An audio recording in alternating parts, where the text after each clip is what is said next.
हाय, मी सुप्रिया. कसे आहेत सगळे? मजेत ना? तर रात्रीचे 8:30 वाजलेत आणि हे येताना वडापाव घेऊन आलेत. आणायला गेले होते खरं तर भेंडी, कारण उद्या डब्यासाठी लागणार होती भाजी बनवायला, पण भेंडी काही त्यांना मिळाली नाही. मग येताना वडापाव घेऊन आले, कारण मी आजारी असल्यामुळे माझ्या तोंडाला चव नव्हती. तर मग ते तिखट वडापाव खाल्लं तर बरं वाटेल म्हणून ते घेऊन आले. खरं तर आजारी असल्यावर वडापाव तेलकट वगैरे काही खाऊ नये, पण काय पर्याय नव्हता.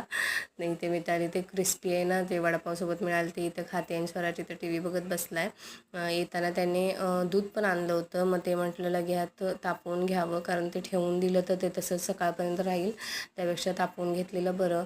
मग दुधाची पिशवी ओतून घेतली आणि जे पिशवीमध्ये थोडंसं दूध राहिलेलं असतं त्याच्यामध्ये मी पाणी टाकून ते पण ओतून घेते, कारण 70 रुपये लिटर दूध आहे इकडे, त्याच्यामुळं अजिबात वेस्ट घालवून देत नाही. आणि दुपारची थोडीफार भाजी पण शिल्लक होती, त्याच्यामुळे मग फक्त भात आणि चपाती बनवायची, ते बनवून घेईन मी थोड्या वेळात.